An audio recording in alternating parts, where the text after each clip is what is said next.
하나님 역사의 최고의 걸작품은 복음입니다.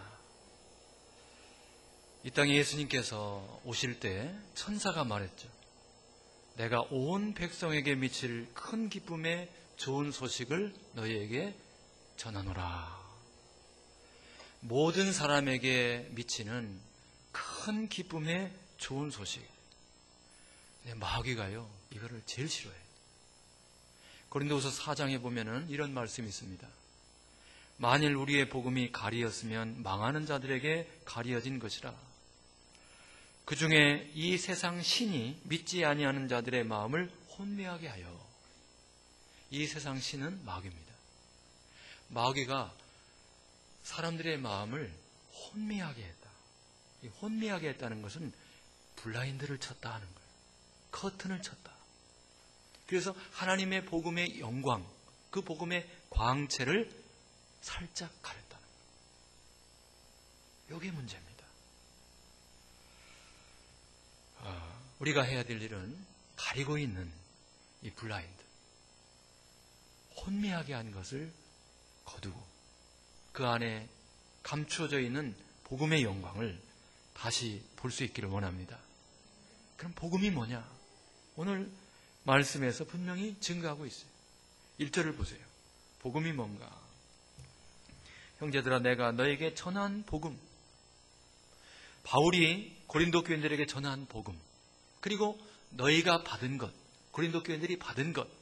그리고 그 가운데 지금 살고 있는, 서 있는 그 복음. 2절을 보세요. 너희가 만일 내가 전한 그 말을 굳게 지키고 헛되이 믿지 아니하였으면 그로 말미암아 구원을 받으리라.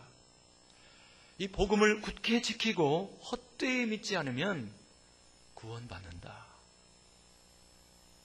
그럼 복음의 내용이 뭐냐? 3절과 4절입니다. 3절과 4절. 다시 3절을 보면 내가 받은 것을 먼저 너에게 전하였노니. 내가 받은 것, 사도 바울이 계시받은 거예요. 복음은 하나님의 계시입니다. 하나님이 준 거예요. 그 하나님의 계시, 그것을 먼저 여러분들에게 전한 것이다. 그게 복음이다. 그럼 뭐냐? 성경대로 그리스도께서 우리 죄를 위하여 죽으시고 장사 지낸 바 되었다가 성경대로 다시 살아나사 결국 십자가와 부활이 복음이라는 겁니다. 인류 역사의 가장 큰 기쁨의 소식이 십자가와 부활이라 하는 거예요.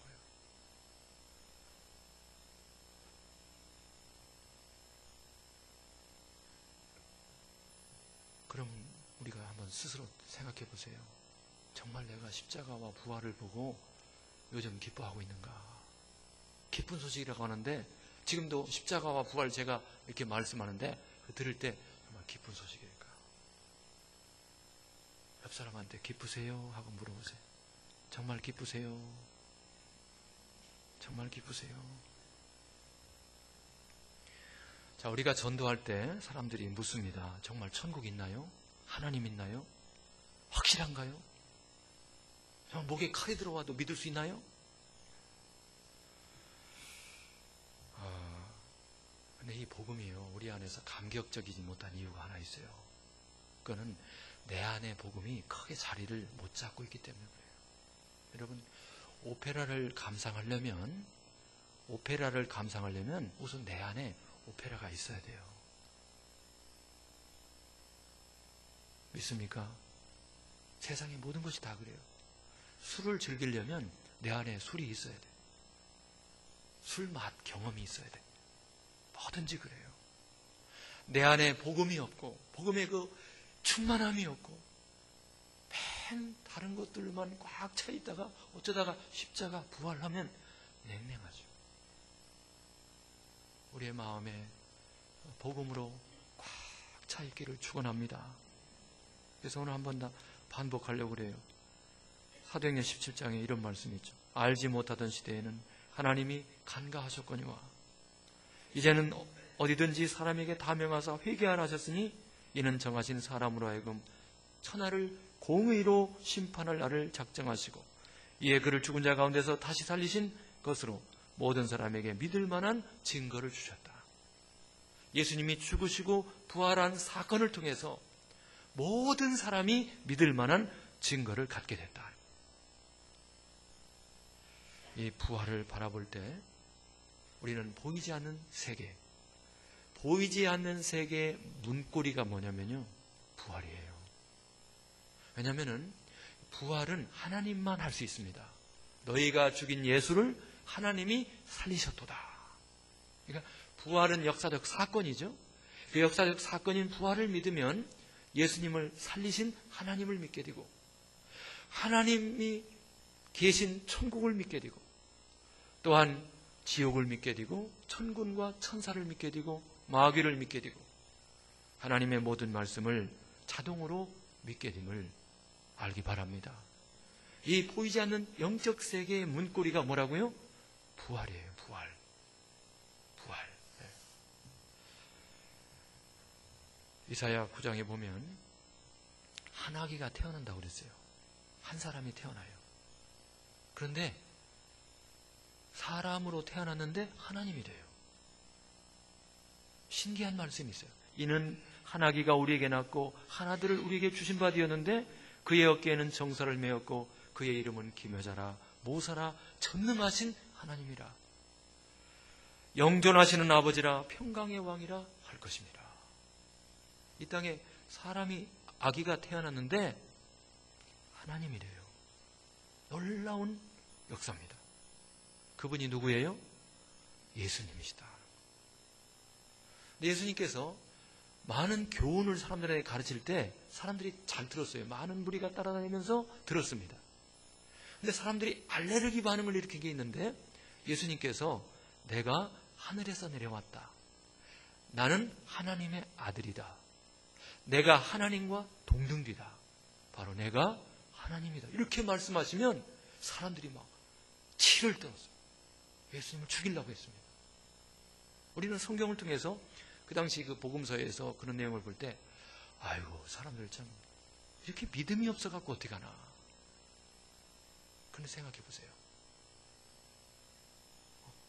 어느 날 아침에 우리 조영진 집사님이 딱 일어나서 정색을 하고 김수경 집사님한테 내가 하나님이요. 그러면 김수경 집사님이 머리를 이렇게 만져볼 거예요.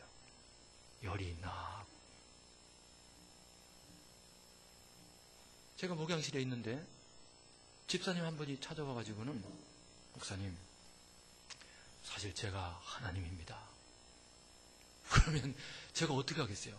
황당한 얘기죠. 그래서 예수님께서 이렇게 사람들을 가르치고 또 그런 말씀하실 때 마리아와 예수님의 형제들이 예수님 데리러 갔어요. 좀 미친 것 같다고. 빨리 집으로 오라고. 왜 이러고 다니냐고.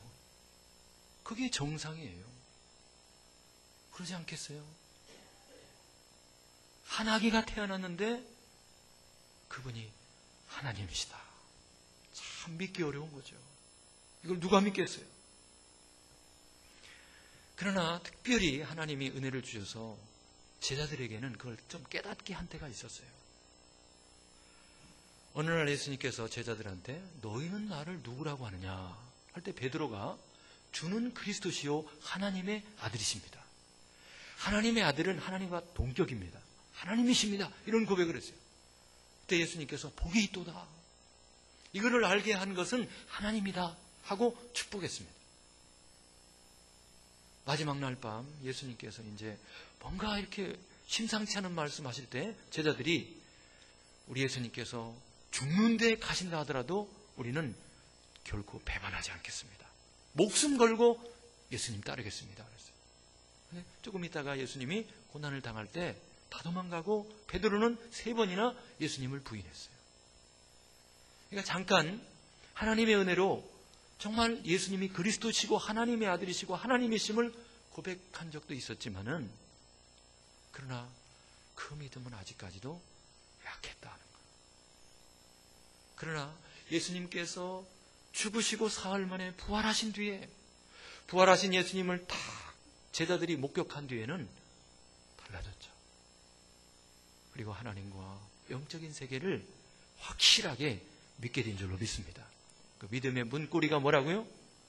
부활이다. 그래서 우리가 부활을 집중해서, 마귀는요 자꾸만 십자가와 부활을 혼미케 해요. 브라인드로 가리고 세상 염려, 걱정, 일, 유혹, 재미있는 것, 그런 걸로 막 우리 마음을 빼앗아 가요. 하나님이 이루신 최고의 걸작품이 복음인데 십자가와 부활을 집중하여 묵상하지 못하게 하고 온통 다른 주제로, 다른 것들로 우리 마음을 다 빼앗아 가요. 혼미하게 한다 그랬어요.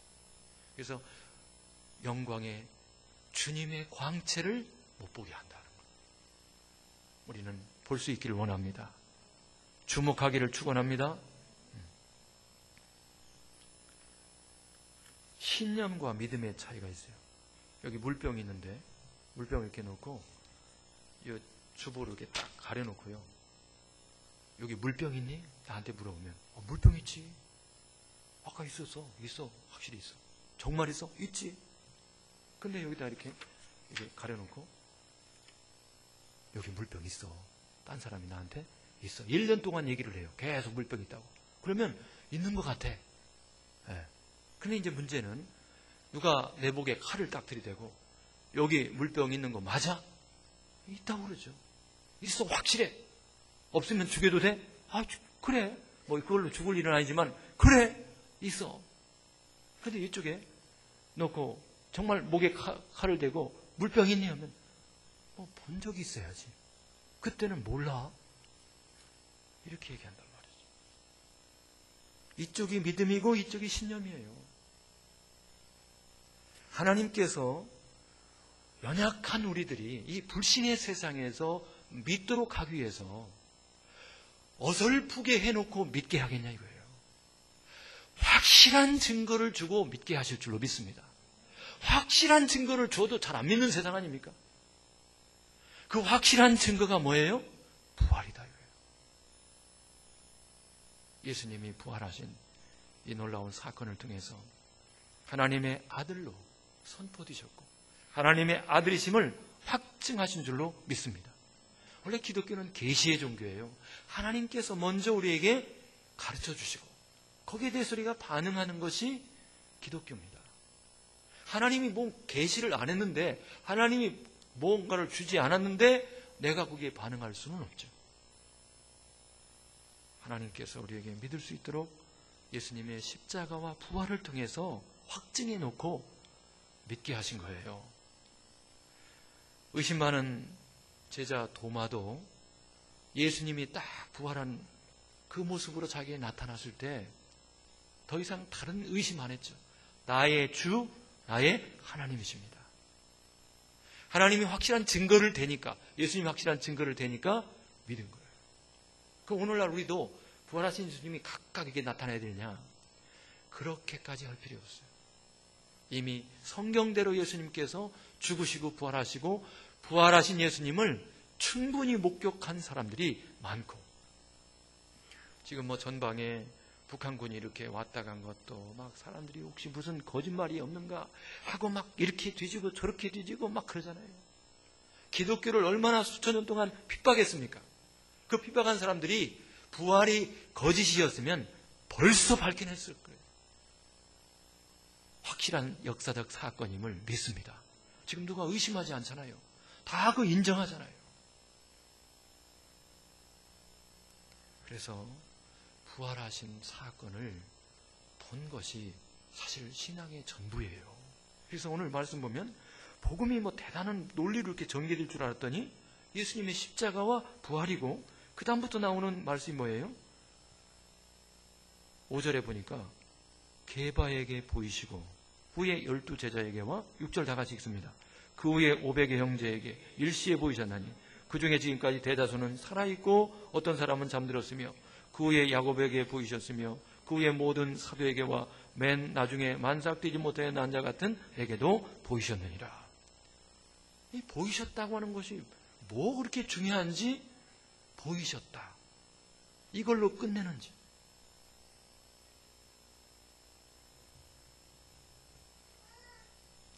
부활하신 예수님을 만나는 것은 지각변동입니다.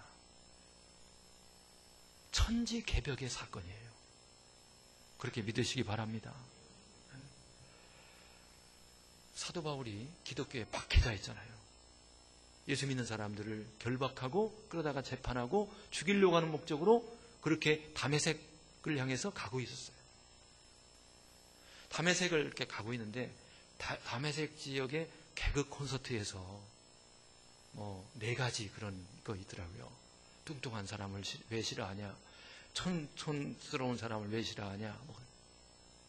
기독교를 핍박하는 사람 우리 싫어한다. 그래서 그만뒀나요? 아니면 다메섹 도상에 가다가 어디 건강 치유 세미나에 가니까 다른 사람에게 분노를 하고 다른 사람을 학대하면 당신 건강에 나쁘다. 그 강의 듣고 그만뒀나요? 그게 아니잖아요. 사도 바울이 기독교를 핍박하는 것을 사명으로 알고 가다가 복음을 전하는 사람으로 180도로 바뀐 유일한 한 가지 사건은 부활하신 예수님을 본 거예요. 그게 그의 인생을 완전히 송두리째 바꾸는 거예요. 오늘날 우리도 우리 마음이 복음 앞에 부드러워지고 복음을 받을 그 순수한 마음으로 준비되어 있고 그런 상태에서 주님의 부활을 깊이 있게 묵상하면 우리의 삶도 바뀌게 될 줄로 믿습니다. 성령님께서 이 시간 우리를 도와주시기를 바랍니다. 여기 보면은 야고보에게도 보였다 그랬죠. 7절에 그 후에 야고보에게도 보였다. 야고보는 예수님의 친동생이에요. 바로 밑에 동생입니다. 예수님이 공생에 사역하실 때 어머니와 함께 예수님 데려갔었어요. 좀 미친 것 같다고. 형님이 좀 이상하다고. 왜냐하면 같이 이렇게 늘 먹고 자고 이렇게 지냈는데 어느 날 야, 내가 하나님이야. 믿어지지가 않죠. 근데 야고보가 예루살렘 교회 기둥이 되었고 예루살렘에서 참수형을 받아 순교합니다. 왜 참수형을 받아 순교하냐면 예수님이 하나님의 아들이다. 이걸 증거하다가 죽었어요. 처음에는 전혀 안 믿었는데 어떻게는 반전이 일어나느냐? 그 후에 야고보에게 보셨다는 거예요. 부활하신 예수님을 만나고 야고보가 예수님이, 나의 형님 예수님이 하나님이시구나. 하나님의 아들이시구나. 그걸 믿게 된 것입니다. 할렐루야. 하나님의 승부수라고 그러죠. 이 부활 사건은 하나님의 승부수다. 부활하신 예수님이 누구냐 하는 거예요. 하나님의 아들이십니다. 하나님이심을 믿습니다. 십자가에 달리신 예수님. 하나님의 아들이시죠. 부활을 통해서 확증되는 거예요. 부활을 통해서. 그래서 예수님이 흘리신 보혈은 하나님의 피예요. 그분의 피는 영원한 피고 영원한 효력이 있는 것을 믿습니다. 그러니까 우리가 그분의 보혈을 통해서 용서받는 것이고 의롭다함을 받는 것이고 모든 인류가 하나님의 피로 말미암아 용서받을 수 있는 것을 우리가 인정할 수밖에 없습니다. 어떤 한 경건한 사람의 피가 아니라 하나님의 아들의 피요 하나님의 피인 줄로 믿습니다. 그게 믿어지는 거죠. 성령님께서 책망하시는 것은 우리가 그동안 지은 죄가 아니라 그런 죄 가운데 있는 우리를 구원하기 위해서 예수님을 보냈고 그 예수님이 십자가에 죽으시고 부활하심으로 하나님의 아들로 인정되었고 그분이 흘리신 보혈은 하나님의 피임을, 하나님의 아들의 피임을 증거했음에도 불구하고 그걸 믿지 않는 죄, 그것을 성령님께서 책망하신다. 아까 얘기했지만 고린도후서 4장에 마귀가 사람들의 마음을 혼미하게 한다고 그랬어요. 혼미하게 한다. 복음의 영광을 못 보게 한다. 그렇기 때문에 우리는 집중해서 복음을 다가서서 바라봐야 합니다. 십자가와 부활. 이 시간 주목하기를 축원합니다. 주목해야 돼요. 그런데 십자가만을 우선 우리 바로 이 앞에도 십자가 있는데 십자가를 바라보면 부활을 이렇게 좀 제껴놓고 십자가만 계속 바라보면 그런 의문을 갖는 사람이 있어요. 로마서 5장에 있는 것처럼 의인을 위하여 죽는 자가 쉽지 않고 선인을 위하여 용감히 죽는 자가 혹이거니와 그랬어요. 예수님이 십자가에 죽으신 사건은 정말 위대한 사건이고 더군다나 죄인을 위하여 경건치 않은 자를 위하여 하나님과 원수된 관계에 있는 우리를 위하여 죽으신 것은 놀라운 일이죠. 그런데 로마서 5장 7절에 선인을 위하여 죽는 자가 이 세상에 혹 있다는 거예요. 그렇게 십자가에서 죽는 죽음은 세상에도 가끔 있다는 거예요. 예를 들어서 강제구 소령, 수류탄 이렇게 투척하는 연습을 하다가 부하들이 잘못 던져갖고 다 죽을까봐 자기 몸으로 이렇게 감싸서 죽은 희생. 엄청난 거죠. 이순신 장군. 국가를 위해서 자기 목숨을 내놨잖아요. 그런 희생자들이 찾아보면 곳곳에 있다 이거예요. 그러면 좀 의심하는 사람들은 아유 뭐 예수님 그랬지만 참 훌륭하시지만 뭐 각 나라의 위인들이 뭐 이런 사람이 있지 않느냐. 우리 부여에 가면은 제 고향 부여에 가면은 계백장군 동상이 있거든요. 계백장군은 그 나당연합군을 대적하기 위해 3,000 군대를 이끌고 가서 3,000이 아니죠. 300인가요? 끌고 가서 가기 전에 자기 가족 다 죽이고 가서 장렬하게 전사했잖아요. 이런 사람들이 있단 말이에요. 물론 우리가 그렇게 생각을 안 하지만 그렇게 이의를 제기할 수 있는 사람들이 있어요. 그러면 부활을 할 수 있냐? 부활. 십자가에 죽는 정도의 희생은 사람들이 할 수 있지만 부활이 가능하냐? 그건 안 되죠. 하나님만이 할 수 있는 거예요. 할렐루야. 그러므로 예수님께서 부활하신 그 증거를 통해서 하나님의 아들이심을 확증하셨고 십자가에 달려 죽으신 분은 바로 일반적인 평범한 어떤 사람이 아니라 하나님의 아들이고 하나님이 죽으신 사건임을 믿으시기 바랍니다. 그러니까 질이 다른 거예요. 누군가가 몇 사람을 위해서 물에 빠진 사람을 건져주고 대신 죽는 사람도 있잖아요. 그러나 예수님의 보혈은 전 인류의 모든 죄를 대속할 수 있는 그런 보혈임을 믿습니다. 이게 다른 거예요. 그래서 그 십자가에 달리신 분이 하나님의 아들이심을 확증할 때 십자가가 커 보이고 십자가가 위대하고 십자가의 진정한 가치와 의미가 우리 마음속에 확증되는 거예요. 그래서 우리는 십자가와 부활을 함께 바라볼 수 있기를 축원합니다. 예수님께서 십자가에서 흘리신 그 보혈로 말미암아 주어진 은혜는 칭의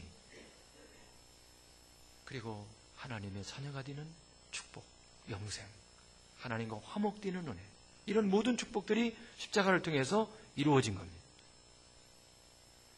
다시 말씀드리지만 하나님께서 참 고집세고 죄 가운데 눌려있는 우리들을 구원하기 위하여 두 가지 감동으로 접근했어요. 하나는 하나님의 큰 사랑으로, 하나는 하나님의 큰 능력으로 우리에게 다가오셨음을 믿기 바랍니다. 그래서 우리의 고집을 인간이요 여간에서 고집을 안 꺾어요. 그래서 에베소 1장에 보면은 구속 곧 죄사함을 얻었도다 이렇게 말씀하고 있어요. 구속이라고 하는 말은 속량이라는 말씀으로 요즘 성경에 나와 있는데 속량, 구속이라고 하는 말은 시장 단어입니다. 시장 언어예요. 시장에서 돈을 주고 물건을 사는 그게 구속이에요. 속량입니다. 값을 지불하고 그거를 사는 거. 이게 구속 속량입니다. 예수님께서 핏값으로 그분이 흘리신 보혈 핏값으로 우리를 사신 거예요. 그래서 우리는 그분의 것이 된 줄로 믿습니다. 그게 바로 구속 곧 죄사함이라는 거예요. 다시 말하면 우리 예수님이 나의 주인 되심을 인정하고 사는 것이 죄에서 벗어나는 것입니다. 죄로부터 탈출하는 것입니다.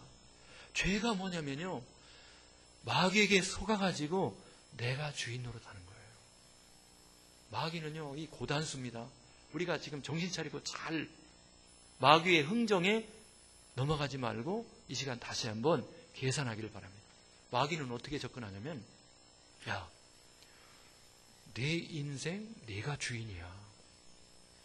내 인생 내가 주인이야. 너 행복할 수 있어. 그리고는 배후에 자기가 왕 노릇합니다. 자기가 주인 노릇해요. 자, 예수님은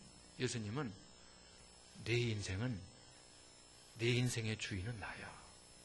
예수님이 그렇게 말씀하십니다. 그리고 예수님의 모든 것을 우리에게 다 주십니다.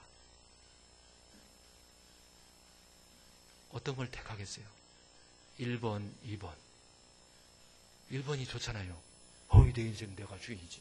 근데 배 위에서 마귀가 막노릇 주인 노릇 하는 거예요. 이게 1번. 예수님은 솔직하세요.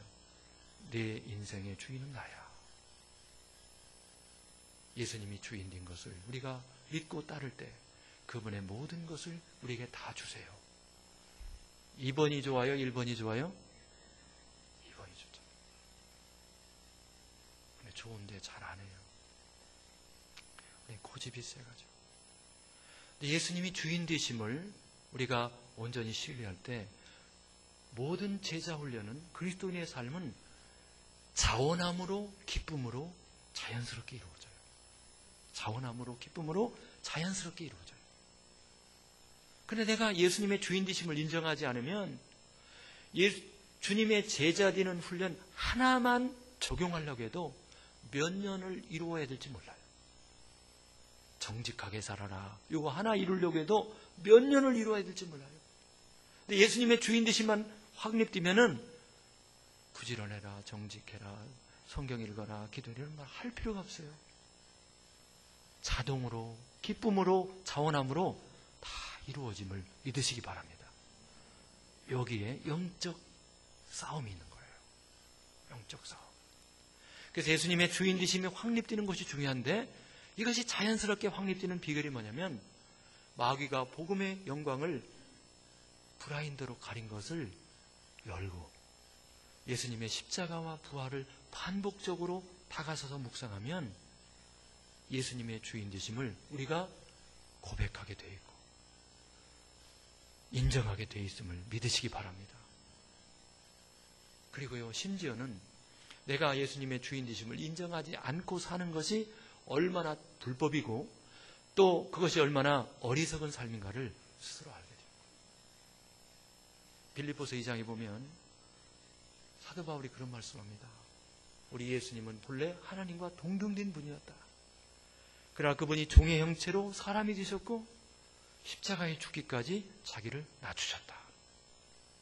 그런 예수님을 하나님께서 그를 지극히 높여 모든 이름 위에 뛰어난 이름을 주사 모든 무릎을 예수님 앞에 꿇게 하시고 모든 입으로 예수님을 주라 시인하게 하셨느니라. 이미 끝났어요. 한번 따라서 합니다. 이미 끝났다. 이미 예수님의 정부가 수립됐어요. 이미 예수님의 세상이 됐습니다. 있습니까? 마귀는 물러가고 마귀는 패했고 예수님의 나라가 된 줄로 믿습니다. 더군다나 우리는 예수님을 믿는 사람으로서 이 시간 예배드리고 있잖아요. 그런 우리들이 아직도 내가 주인인데 그거는 굉장히 지혜롭지 못한 거죠. 이미 우리나라가 8.15 해방됐을 때 옛날에 멍청한 일본군들이 돌아다니면서 욕하면서 막 순산으로 하고 있으면 안 되잖아요. 우리 한충원 집사님 같은 사람이 아마 뒷골목으로 불러서 두드려 팰 거예요. 응? 정신 차리라고. 지금 때가 어느 때인데 이미 지나갔단 말이에요. 너희들 천황들이 항복했다. 그랬을 거예요. 이미 세상이 바뀌었습니다. 한번 따라서 합니다. 세상이 바뀌었다. 예수님이 주인이세요. 마귀는 혼미하게 그래서 아닌 것처럼 아직도 자기가 주인인 것처럼 이렇게 혼미하게. 예수님이 주인이면 하나님께서 우리에게 영생을 주실 뿐만 아니라 풍성한 삶도 그분에게 있는 모든 것이 우리의 것임을 믿으시기 바랍니다. 이 은혜를 주시기 위해서 우리를 구원하신 거예요. 왕 되신 주께 감사하세 찬양 영원하리라. 우리 찬양 부르잖아요. 왕 되신 주께 감사하세 찬양 영원하리라. 이미 그 시대가 왔기 때문에 노래하는 거 아니에요. 믿습니까? 예수님이 왕이십니까? 그럼 그렇게 살면 돼요. 놀라운 변화입니다. 부활로서 십자가가 확증되고 부활의 문고리를 통해서 예수님이 나의 주인 되심을 누리는 거예요. 갑자기 지금 습관적으로 예수님의 주인됨이 확립이 안 되는데 억지로 하려고 하지 마세요. 예수님의 부활과 십자가만 계속 묵상하시기 바랍니다. 그러면 성령님께서 깨닫게 하세요.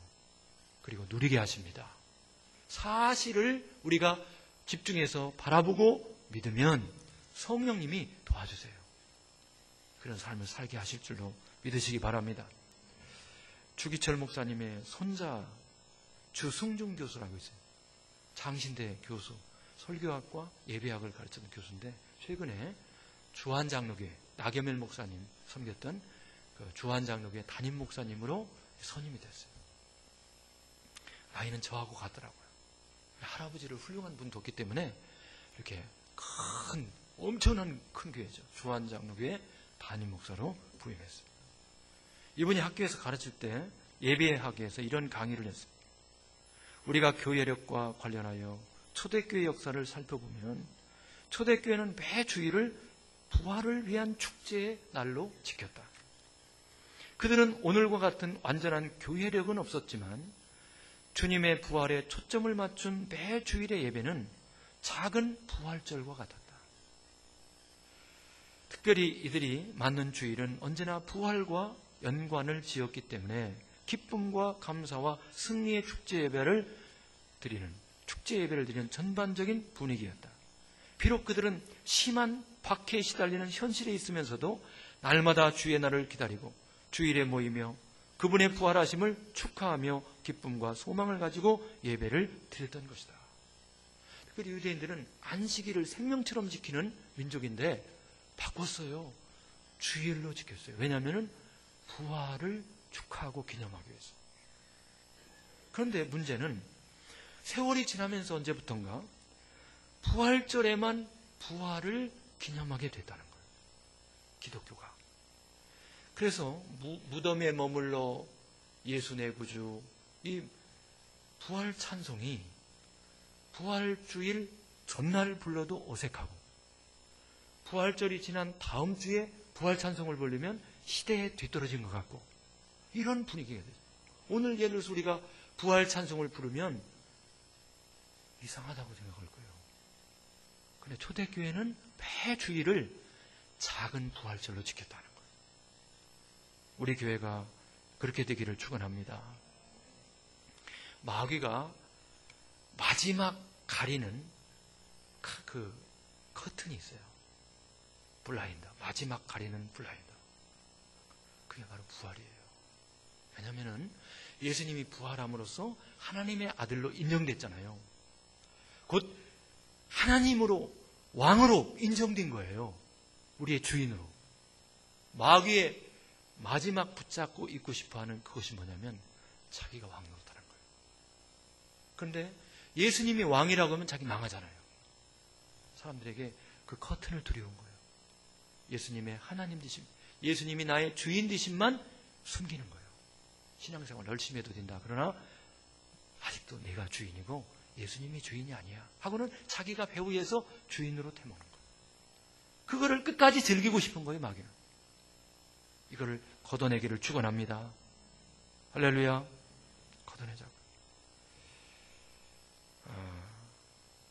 이 가치를 성령님께서 깨닫게 해요. 자연스럽게. 억지로 예수님이 주인이래. 주인이니까 주인으로 섬겨야지. 그걸 주님이 원하는 게 아니에요. 이미 명의이전이 됐지만은 성령님이 깨닫게 하시고 내가 정말 이것이 더 좋은 것임을 알고 누리도록 하는 거예요. 조금 시간이 걸려요. 그러나 우리가 집중해서 복음을 주목하기 바랍니다. 조금 시간이 걸려요.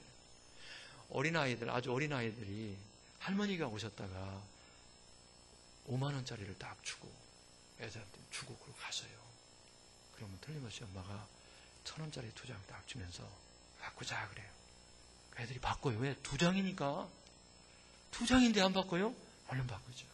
근데 애들이 조금 성장해서 지각이 생기면 가치를 알죠. 이게 얼마, 엄마가 1,000원짜리 2개 주고 바꾸자 그러면 미쳤어? 절대 안 바꾸죠. 안 바꿔요. 그 가치를 아니까. 성령님께서 예수님의 주인 되심을 믿고 사는 삶이 더 풍성함을, 더 영광스럽고 위대함을 깨우쳐 주시기를 바랍니다. 그게 성숙이에요. 그러면 그렇게 살지 말라고 해도, 그렇게 못 살게끔 핍박을 해도 안 뺏기죠. 5만 원 안 뺏기죠. 안 뺏기죠. 엄마한테. 뺏기지 않기를 바랍니다. 예수님의 주인 되심을 인정하고 살기를 축원합니다. 그래서 오늘날 복음 전도가 입으로 상대방의 귀에 전하고, 그 사람이 들은 복음을 자기 입으로 또 다른 사람의 귀에 전하고, 그 사람의 입으로 또 다른 사람의 귀에 전하고, 이렇게 복음이 전파되는데 초대교회는 한 단계가 더 있었어요. 내가 입으로 복음을 전하면 그 사람이 예수님을 주인으로 삼아 살아요. 그리고 그 풍성함을, 그 증거를 그의 입으로 다른 사람 귀에 전하고, 들은 사람이 예수님을 주인으로 모시고 풍성한 삶을 살면서 입으로 다른 사람 귀에 전한 줄로 믿습니다. 그게 사도행전의 모습이에요. 예수님을 주님으로 모신 그 핍박 가운데서도, 흩어진 가운데서도 예수님은 주님이시라고 증거한 복음 전도가 초대교회 역사였음을 믿습니다. 우리 교회가 이와 같이 되기를 축원합니다. 그래서 우리가 복음에 집중하는 것이 첫째 필요하고요. 그럼 성령님께서 복음이 내 속에서 안팎으로 무르익은 뒤에 깨닫게 하시는 거예요. 복음이 얼마나 영광스럽고 위대하고 풍성한지를 알게 하시고 누리게 하시고 예수님의 주인 되심을 내가 인정하고 굴복하게 되고 따르게 되는 거죠. 솔직히 생각해 보세요. 하나님께서 아들을 보내서 이루신 그 복음이 우리가 옛날에 전했던 식으로 예수님만 믿으면 천국 갑니다. 형통합니다. 잘 삽니다. 잘 됩니다. 자식도 잘 됩니다. 아, 그래요? 어떻게 하는데요? 저만 따라서 기도하세요. 쭉 따라서 기도하고 됐어요. 끝. 그러면 세상에서 똑같이 죄 짓고 살고 똑같이 개판으로 지내고 그러면 나 천국 가. 이런 그리스도인들을 만들기 위해서 예수님이 과연 희생하셨을까? 우리가 상식적으로 생각해 보자고요. 그게 아닌 줄로 믿습니다. 예수님을 나의 구세주와 주님으로 믿고 그 풍성한 삶을 누리며 증거하는 이 삶을 위해서 복음이 완성된 줄로 믿습니다. 이게 바로 그리스도인이에요. 그리스도인. 우리 교회가 성령님의 도우심으로 복음에 집중하며 성령님의 도우심으로 처음 하나님이 기대했던, 주시기를 원했던 그 영광스러운 복음의 광채가 우리 교회를 통해서 다시 한번 나타나기를 축원합니다.